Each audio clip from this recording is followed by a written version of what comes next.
Attention, 3, 2, 1, on papote? Bonjour à toutes et à tous mes enfants et bienvenue dans ce nouvel épisode de On papote. Ici tu le sais, on pose des questions courtes pour avoir des réponses courtes. C'est la raison pour laquelle je vous ai demandé à toutes et à tous sur Instagram de venir me poser vos questions. Que ce soit des questions d'amitié, d'amour, de confiance en soi, de développement personnel, sur vous, sur moi, sur l'actu, sur la sexualité, ce que vous voulez. L'important c'est de papoter, alors papotons. On démarre avec une question qui me touche parce qu'elle touche à mon histoire personnelle. C'est Gertrude qui me dit: je ne trouve personne d'intéressant pour moi sur Tinder, est-ce que je suis trop exigeante? Alors pour la petite histoire, je te dis que ça touche à mon histoire personnelle parce que si tu ne le sais toujours pas, pour ma part j'ai rencontré mon amoureux sur Tinder. Mais absolument pas de la pub pour Tinder, on adore toutes les autres applications de rencontre. C'est juste que si j'ai trouvé sur celle-là, j'ai trouvé sur celle-là, je vais pas l'inventer. Donc moi Gertrude, quand tu me dis que tu trouves personne d'intéressant sur Tinder, je comprends tellement parce que je suis passée par là. Et j'ai d'ailleurs longuement réfléchi sur le sujet. Parce que pour avoir moi aussi swipé pendant des heures, je me suis moi aussi dit mais c'est pas possible, il y a personne d'intéressant sur Tinder. Et en fait, une fois que tu réfléchis, c'est assez logique. Parce que Tinder, qu'est-ce que c'est? Les applications de rencontre d'ailleurs de toute façon, c'est quoi le principe? C'est de choisir les gens sur une photo. Donc oui, évidemment que tu vas liker les personnes dont tu aimes les photos. Sauf que le problème quand tu fais ça, sauf si vraiment t'as l'œil très exercé par rapport aux photos, genre tu bosses dans la pub ou des trucs comme ça, tu vas pas savoir décrypter ce qui se passe derrière la photo. Parce que oui, il va y avoir des gens très très photogéniques. Donc forcément, tu vas les liker parce que tu vas les trouver canons et in fine dans la vraie vie, peut-être que tu vas être un peu déçu. Il va y avoir des gens qui vont être très beaux sur la photo, qui sont très beaux en vrai aussi, grand bien leur face, ces gens-là sont généralement très sollicités. Et il va y avoir les autres, c'est-à-dire les personnes qui dans la vraie vie sont assez canons en fait, qui auraient pu te plaire mais qui sont nuls en photo ou alors qui vont juste être pas du tout photogéniques. Tu sais, ça arrive des gens que tu vas trouver canons dans la vie mais juste sur les photos ça passe pas. D'ailleurs on a toutes et tous déjà été en crush sur quelqu'un qui en photo ne rendait pas du tout aussi bien qu'en vrai. Regarde, cette fameuse phrase de non mais là cette photo elle est nulle mais je t'assure en vrai il ou elle est ultra canon, tu l'as forcément déjà dit à tes potes. Donc en fait même si j'adore les applications de rencontre, je trouve que c'est un super moyen de rencontrer des gens qu'on n'aurait jamais rencontrés autrement. Je pense qu'on est vraiment pas toutes et tous égaux sur les applications de rencontre parce que en fait si t'es photogénique t'auras vachement plus de chances de rencontrer des gens que si tu ne l'es pas. Or être photogénique ne fait pas de toi quelqu'un d'intéressant ou quoi que ce soit, c'est juste que t'es canon en photo. Donc moi Gertrude, puisque tu m'expliques que tu ne trouves pas de gens intéressants sur Tinder, peut-être que ça peut être intéressant d'élargir un petit peu tes horizons, j'ai envie de te dire. Peut-être qu'arrêter de ne liker que des photos de personnes que tu trouves ultra canon, ça peut être une bonne idée. Pour la petite histoire, en plus au moment où je tourne cette vidéo, Bae est en train de bosser juste à côté, je me souviens très bien du moment où j'ai liké la photo de Bae. Bae c'est mon mec Je me souviens très bien que j'en avais marre moi aussi de trouver personne d'intéressant sur Tinder et je me souviens d'avoir vu sa photo et de me dire ouais bon allez je suis sympa. Mais vraiment, genre je me suis dit ouais bon allez je suis sympa, je vais te laisser ta chance tu vois. Bam, 5 ans plus tard, un baby et on est toujours ensemble. Alors, ça valait pas le coup d'ouvrir un peu ses horizons, d'autant plus que quand je suis arrivée au date, et du coup j'étais ultra agréablement surprise. Il se trouve qu'il est juste pas photogénique. Mais quand je suis arrivée au date, j'ai fait oh, mais quelle bonne surprise! J'ai su tout de suite que j'allais passer une bonne soirée, tu vois. Donc ma Gertrude, tu trouves personne d'intéressant sur Tinder, laisse un petit peu plus la chance aux gens. À partir du moment où physiquement tu te dis ouais, bon la photo a pas l'air ouf, mais sur un malentendu ça peut marcher, like. Parce que le truc c'est que au moment où tu likes, déjà il va falloir que l'autre te like en retour, et puis après il va falloir avoir un minimum de conversation par message pour ensuite se proposer de se rencontrer. Donc tu sais, de toute façon t'as la marge, c'est pas parce que tu likes quelqu'un que ça y est, bam, tu vas aller en date avec. Donc ouvre tes horizons, si c'est déjà fait, j'ai envie de te dire peut-être que soit t'as pas eu de chance, soit c'est pas le bon moment, soit c'est toi aussi qui est pas dans le bon mood parce que ça peut arriver. Mais voilà, ouvrons nos horizons, c'est toujours une bonne idée, je sais de quoi je parle. Aïe aïe aïe, la question à 100 000 euros. Quand on n'est pas sûr avec quelqu'un, est-ce qu'il vaut mieux tenter le coup ou plutôt laisser tomber? Et j'ai envie de te dire, ça dépend, les deux mon capitaine. En fait, ça dépend d'à quel point t'es pas sûr. Je pense d'une manière générale que si ça merde dès le début, c'est que ça va merder tout du long. Et à mon sens, le fait de pas être sûr à un moment où t'es censé être en mode lune de miel, genre tout va trop bien, on a tout le temps envie d'être ensemble, j'ai tendance à penser que c'est une façon de merder dès le début. Mais toutes les histoires sont si différentes. Il y a tellement de contre-exemples à ce que je suis en train de te dire que en vrai, si tu commences une histoire avec quelqu'un et que t'es pas sûr, moi je pense que c'est une bonne idée de se laisser un peu de temps. Alors attention, un peu de temps, c'est pas 6 mois. Un peu de temps, c'est peut-être 3 semaines, 1 mois, et tu vois ce qui se passe. Et alors je dis 3 semaines, 1 mois, l'idée c'est de se voir régulièrement pendant ces 3 semaines, 1 mois. Si vous voyez une seule fois, bon ça compte pas vraiment, tu vois. Et puis pareil, ça dépend de à quel point t'es pas sûr. Est-ce que t'es pas sûr parce que tu sens que pour l'instant les sentiments arrivent pas trop, mais en même temps t'apprécies cette personne et tu te sens bien en sa compagnie? Ou est-ce que t'es pas sûr en mode cette personne te met trop mal à l'aise, l'humour ça va pas du tout, et en même temps c'est intéressant, genre au pied on s'entend bien, mais le reste, là j'ai envie de te dire oui, peut-être que ça vaut pas trop le coup de tenter. Dans tous les cas, tu sais quoi, j'ai tendance à penser qu'il vaut mieux avoir des remords que des regrets, et 3 semaines dans une vie c'est quoi? C'est rien. Si t'es pas sûr, c'est qu'il qu'il y a une option positive aussi, donc autant tenter. 3 semaines. Et au bout des 3 semaines, tu vois ce qui se passe. Ou même peut-être avant d'ailleurs, peut-être que la réponse t'aura éclaté au visage et tu te diras mais bien sûr c'est oui, ou mais bien sûr c'est non. Mais voilà, au moins tu seras fixé. Dans tous les cas, quand on n'est pas sûr, moi je pense que ça vaut toujours le coup d'essayer d'aller un tout petit peu plus loin pour être peut-être un peu plus sûr, justement avoir plus d'éléments de réponse. Malgré tout, quand on n'est pas sûr et que ça dure 3 mois à se voir régulièrement, hein, j'entends, je pense que bon bah il y a un moment faut pas non plus forcer quoi. À toi de voir dans quelle option se situe ton couple actuel. Mais voilà, moi je pense qu'il vaut toujours mieux tenter, on n'est jamais à l'abri d'une bonne surprise. Aïe. Gertrude me dit, mon crush espère après son ex, mais il s'intéresse de plus en plus à moi. Tu en penses quoi? Alors Gertrude, j'en pense que c'est une bonne chose. Si ton crush s'intéresse de plus en plus à toi, malgré tout, il ne faut pas oublier ce qui se passe dans le paysage. C'est-à-dire qu'il espère encore après son ex. S'il espère encore après son ex, c'est qu'il n'est pas passé à autre chose. Donc il n'a pas encore fait le deuil de sa relation. Alors la bonne nouvelle, c'est que ça peut arriver, hein, ça prend un petit peu de temps. Et si en plus, au fur et à mesure qu'il est en train de faire le deuil de sa relation, hop, il s'intéresse de plus en plus à toi, là tout à coup, les planètes sont en train de s'aligner et ça promet quelque chose peut-être d'intéressant. Quoi qu'il en soit, ma Gertrude, là, vu la conjoncture actuelle des choses, il faut surtout pas précipiter les choses. Parce que si tu commences à forcer un petit peu ou à faire en sorte que les choses s'accélèrent alors que lui, il espère encore après son ex, qu'est-ce qui va se passer? Tu vas te mettre en couple avec quelqu'un qui espère encore après quelqu'un d'autre. Et du coup, au lieu de faire monter le désir et la tension entre vous pour que justement l'ex, elle soit vraiment complètement balayée, hop, tu vas faire retomber ce début de désir, d'ambiguïté, etc. comme un soufflet, ce qui va laisser du coup tout le champ des possibles aux espoirs avec son ex, etc. Et tu vas être malheureuse. Alors que si t'attends un petit peu, tu fais monter un petit peu la sauce, forcément son esprit va être de plus en plus polarisé vers toi parce que c'est sexy, c'est vibrant. Une période de séduction, tu sais, où on fait monter la sauce, etc. Un tout petit peu de suis-moi je te fuis-moi je te suis, beaucoup d'ambiguïté, on se voit, on se cherche, etc. Ça, c'est vibrant. Et ça permet effectivement d'oublier les ex. Sauf que si cette période-là, qui vous fait un peu vibrer et qui vous polarise tous les deux l'un vers l'autre, et de plus en plus d'ailleurs, donc c'est très bon signe, tu l'as fait durer trop peu de temps, j'ai peur que ça retourne en arrière et qu'il se repolarise sur son ex. Alors que si tu fais durer cette période assez longtemps, et attention, je te parle pas de mois entiers, hein, tu sais, juste quelques petites semaines, voire attendre un peu le moment où il est plus trop à fond sur son ex. Et d'ailleurs, tu peux en jouer, hein. Tu sais, ça peut être carrément assumé en mode ouais, on se plaît, ouais. C'est con que tu sois encore à fond sur ton ex, tu vois, parce que sinon, il aurait pu se passer quelque chose, quoi. Mais je vais attendre un petit peu. Et tu sais, là, le mec, il va tout de suite comprendre que le problème, c'est son ex, et t'inquiète qu'il va polariser encore plus. Ou pas. Et si c'est le ou pas, c'est que bon, bah, clairement, ce garçon n'était juste pas fait pour toi, tu vois. Mais voilà, en tout cas, t'as mon avis, t'as mon conseil, j'espère que ça t'aidera. L'éternelle question. Gertrude me demande comment oublier un crush sans avoir eu de réel stop, mais vu plein de red flags. Je n'arrête pas d'espérer. Ah, ma Gertrude. En fait, là, précisément, t'es dans cette situation bâtarde où on t'a pas mis un stop et où toi tu espères après l'autre. Et du coup, tu te dis, bon, bah, tant que j'ai pas eu de stop, je continue d'espérer. Sauf que tu sais très bien qu'à continuer d'avancer comme ça, tu vas finir par prendre le mur et fort, tu vois. Parce que tu me dis toi-même, t'as vu plein de red flags, donc tu sais au fond de toi que cette histoire n'est de toute façon pas pour toi, ou en tout cas, ce jeune homme n'est pas pour toi. Et malgré ça, sous prétexte qu'il t'a pas encore dit non, tu continues d'espérer. Alors que tu sais au fond de toi que cette histoire n'est pas pour toi, que ça va te rendre malheureuse, que ça va pas te faire du bien. Donc quand tu me demandes comment oublier un crush qui t'a pas réellement mis de stop, j'ai envie de te dire exactement comme quand dans la vie, on croise des gens qu'on apprécie, pour lesquels on se dit ça pourrait le faire, etc. Mais on voit des red flags et on se dit ok, ce red flag égale un problème pour moi, je me choisis moi et mes besoins essentiels avant et j'y vais pas en fait. Oui, ça coûte toujours quelque chose, hein, je te rassure, de se dire ah merde, cette personne avait l'air de me plaire, mais en fait je vais pas y aller parce que du coup bah je me fais passer d'abord. C'est hyper dur, surtout quand on est un petit peu en manque affectif, voire en désespoir, qui est peut-être aussi ton cas, ma Gertrude, ça n'aide pas dans ces moments-là. Mais le fait d'être capable de se choisir soi d'abord, soit et ses besoins essentiels, soit et son bonheur d'abord, c'est juste la base de la base. Si tu n'arrives pas à faire ça, tu risques d'être assez malheureuse en fait dans ta vie, parce que du coup, par désespoir, tu restes polarisé sur quelqu'un qui ne te correspond pas, encore une fois sous un prétexte pourri qui est il m'a pas mis de stop, alors que t'as vu tous les red flags possibles et imaginables. Tu sais, y a pas besoin de recevoir un stop en bonne et due forme pour comprendre que c'est un stop. Un red flag, c'est déjà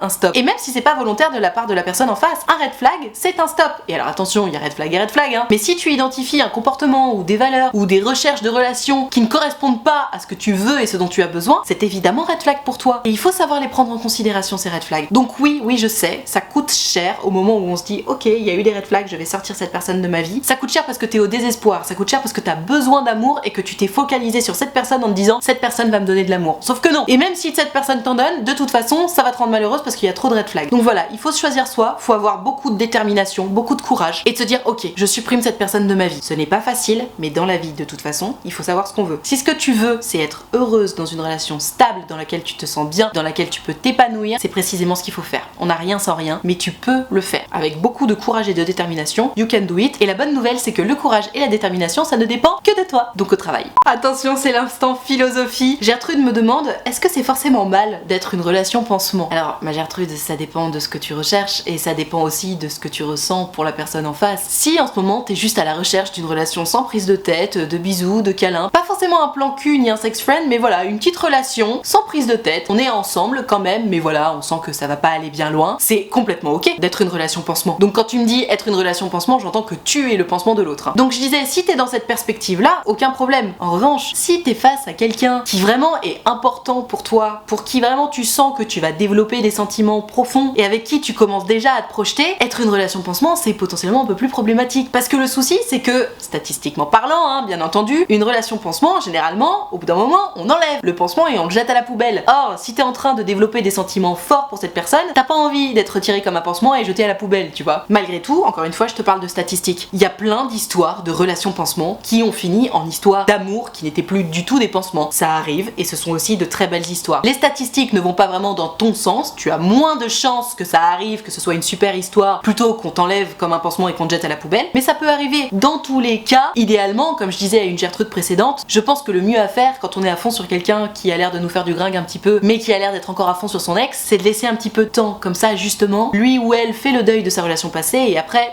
on enchaîne. Bon, là, si c'est pas le cas, c'est pas le cas, de toute façon, c'est trop tard pour reculer. Foutu pour foutu, j'ai envie de te dire, vous êtes ensemble, profites-en et essaie de faire fructifier cette relation, donne tout ce que t'as, donne le meilleur de toi-même et puis tu verras ce qui se passe. Au moins, t'auras zéro regret de toute façon. T'auras été exactement tel que tu es, tu auras donné le meilleur de toi, tout en respectant tes valeurs, tes besoins, etc. Parce que ça, c'est vraiment très important. Donner le meilleur de soi, ça veut pas dire se mettre à genoux devant l'autre. Hein. Donner le meilleur de soi, ça veut dire donner simplement, avec toute la bienveillance du monde, tout ce qu'on peut donner, tout ce qu'on a envie de donner, et ça s'arrête là. Donc ma Gertrude, non, c'est pas forcément mal d'être une relation pansement. Il faut simplement rester sur ses gardes quand on espère plus que ça. Parce que oui, encore une fois, c'est le danger quand on est une relation pansement de se faire retirer et jeter à la poubelle. Mais on croise les doigts quand même pour toi. Attention, question philosophique number 2. C'est Alphonse qui me demande quelle est pour toi la différence entre l'amour et l'attachement. Alors, l'amour avec un grand A, l'amour amoureux, hein, genre dans un couple, pas l'amour de la famille quoi. Je pense qu'il diffère de l'attachement sur un point absolument essentiel. C'est-à-dire que quand on est très attaché à quelqu'un, évidemment qu'on l'aime au fond de soi, on apprécie cette personne. Mais on est attaché à plein de gens. On aime avec un grand A très peu de gens. D'ailleurs, parfois on a l'impression d'aimer et en fait on est juste attaché. Je pense que la différence entre l'amour et l'attachement, c'est que quand tu es amoureux ou amoureuse avec un grand A, tu es tombé littéralement sous le charme de la personne en face de toi. Ça va être des petits détails chez cette personne, sa façon de penser, sa façon de s'exprimer, ses valeurs, sa façon d'agir, etc. Tout ça va faire que cette personne est absolument unique à tes yeux et complètement irremplaçable. Pour moi, c'est ça la différence. Quand on est attaché à quelqu'un, cette personne est remplaçable malgré tout. Oui, on est attaché, mais on est attaché à plein d'autres gens et puis on peut se rattacher à plein d'autres nouvelles personnes. Alors que quand on est amoureux, la personne devient irremplaçable. Même des mois, des années plus tard, cette personne est irremplaçable. Et c'est d'ailleurs pour ça que généralement c'est des années plus tard qu'on se rend compte de si on était réellement amoureux ou pas. À mon sens, encore une fois, ça n'engage que moi, hein, mais c'est comme ça que je vois les choses. Je sais que ça arrive très souvent de se dire sur le moment, ah là là, on est super love, on est amoureux et tout. Et puis des années plus tard se dire, ouais en fait,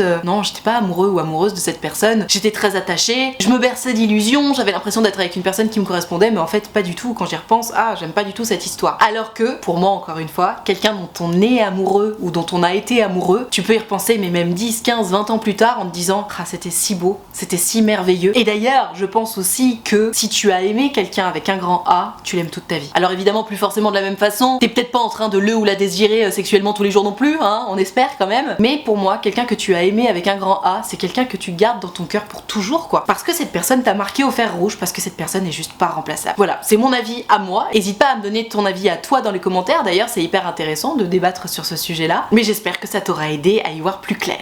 Point très important. Est-ce que c'est grave de ne pas ressentir l'étincelle dès le premier date? Alors ma Gertrude, je vais te dire une bonne chose, non seulement c'est pas grave, mais en plus c'est complètement normal en fait. Le truc c'est que le premier date, alors attention, là je réfléchis en mode t'as rencontré quelqu'un via une application de rencontre. Mais dans tous les cas, application de rencontre ou pas, le premier date en principe, tu ne connais pas du tout la personne ou alors vraiment un tout petit peu. Or le truc c'est que quand tu connais pas du tout la personne, voire même que c'est la première fois que tu la rencontres cette personne, c'est normal que t'aies pas tout de suite la petite étincelle, tu la connais pas cette personne. Alors ok, peut-être que physiquement tu vas te dire oh je suis contente et tout, ok super. Mais tu sais, avant d'avoir la petite étincelle, ça demande de connaître un minimum la personne en fait. Parce que le truc c'est que de toute façon, si t'as l'étincelle instantanément, ça ne veut dire rien d'autre que oh waouh, physiquement ça match. Avant d'avoir l'étincelle en mode waouh je suis intéressée par cette personne, il va falloir se voir première fois, une deuxième fois, voire même éventuellement une troisième fois, pour se connaître suffisamment et être capable de se dire ok, je pense qu'on a suffisamment discuté ensemble pour avoir une opinion nette sur le fait que ouais, j'aime bien cette personne. Donc non, j'en suis convaincue. Je pense qu'il y a beaucoup d'histoires qui auraient pu fonctionner et qui meurent dans l'œuf parce que justement, suite à un premier date, la personne va se dire ouais, bof, alors que en se revoyant, et ben peut-être qu'il se serait passé quelque chose. C'est évidemment mon avis, ça n'engage que moi, mais comme j'y connais un rayon là-dessus, je pense que ça mérite réflexion quand même. Dis-toi juste que après un premier date, si ça s'est bien passé, que t'as passé un bon moment, ça vaut le coup de revoir la personne. Qu'est-ce que t'as à perdre? Une soirée, un verre? Au pire, t'auras pas poté, tu seras sorti de chez toi, t'auras pas perdu grand-chose. Mais autant tenter. On n'est jamais à l'abri d'une bonne surprise, comme je disais. Une pénétration de ton partenaire pendant que tu dors, est-ce considéré comme un viol? Alors, c'est pas considéré comme un viol, c'est un viol en fait. Parce que, si tu veux, une pénétration, ça nécessite consentement. Or, quand tu dors, t'as pas donné ton consentement. Que ce soit ton mec ou pas, quand tu dors, tu n'es pas en mesure de donner ton consentement. Donc en fait, tant que tu l'as pas donné, on part du principe que c'est non. Donc oui, c'est un viol, c'est grave et ça mérite de porter plainte. Vraiment, parce que c'est grave. On ne pénètre personne par aucun orifice quand il ou elle dort. En fait, sinon, c'est un viol. Ça s'arrête là. Oh là là. Un homme qui a eu des plans cul a-t-il plus de chances de tromper une fois en couple ou rien à voir?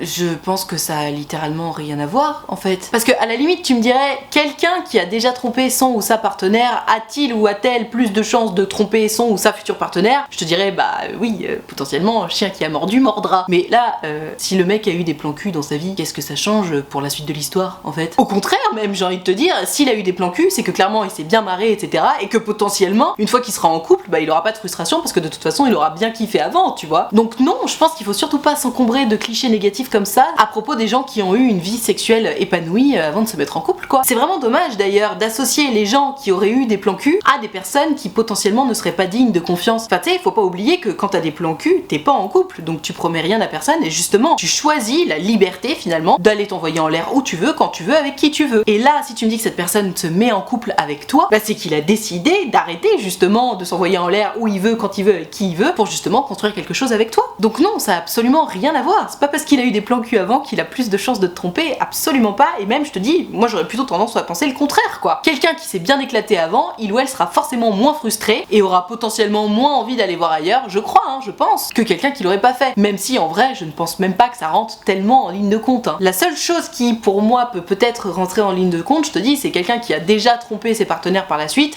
Oui, là je te dirais, méfiate quand même. Si c'est déjà arrivé, bah il y a quand même des chances que ça puisse arriver de nouveau. Maintenant pareil, faut-il condamner les gens sur ce qu'ils ont fait par le passé? Tu sais, si c'est quelqu'un qui est en train de travailler à devenir une meilleure version de lui-même ou d'elle-même, bon, évidemment faut toujours rester un petit peu vigilant ou vigilante, mais de là à condamner les gens parce qu'ils ont tel passé, etc., bon, je pense pas que ce soit une bonne optique, tu vois. Quoi qu'il en soit, dans ton cas, ma Gertrude, non, je pense que ça n'a absolument rien à voir. Tu peux dormir sur tes deux oreilles et te lancer dans cette relation. Ce qui compte, c'est toi, en ton fort intérieur. Est-ce que tu as confiance en cette personne? Est-ce que cette personne t'envoie des signaux selon lesquels tout est ok, tout va bien? Et encore une fois, le fait qu'il ait eu des plans cul par le passé, ce n'est évidemment pas un red flag, au contraire. Enfin, il n'y a pas de au contraire d'ailleurs, juste chacun fait ce qu'il veut de sa vie sexuelle. S'il a voulu des plans cul, il en a eu, tant mieux pour lui. Maintenant il veut autre chose, il l'aura, tant mieux pour lui aussi. Sur cette bonne parole, je vais m'arrêter là pour ce On Papote. J'espère que ça t'a plu, que ça t'a intéressé, peut-être même que ça t'a appris des choses. Si c'est le cas, n'hésite pas à mettre un pouce bleu ou à noter ce podcast. Tu peux également t'abonner à cette chaîne de podcast ou à cette chaîne YouTube. Si jamais tu souhaites discuter en direct et en privé avec moi de ton histoire d'amour, d'amitié, de sexualité, de confiance en toi, de ce que tu veux, je te rappelle que c'est possible. Il te suffit de prendre rendez-vous avec moi sur mon site utilefutile.fr. Tu peux choisir un rendez-vous de 20 minutes ou de 45 minutes et tu peux choisir de me raconter tout ça à l'écrit, au téléphone ou en visio, selon ce que tu préfères, selon ce qui te met le plus à l'aise, tout simplement. Dans tous les cas, si tu as envie de prendre rendez-vous avec moi mais que tu n'oses pas ou que tu as peur ou quoi que ce soit, sache que tu ne me déranges pas. C'est toujours un grand plaisir pour moi de vous avoir en rendez-vous, donc tu n'hésites pas, utilefutile.fr, le lien est dans la barre de description. Tout ceci étant dit, merci infiniment d'avoir suivi cette vidéo en entier et moi en attendant la prochaine vidéo ou le prochain podcast, je te fais des très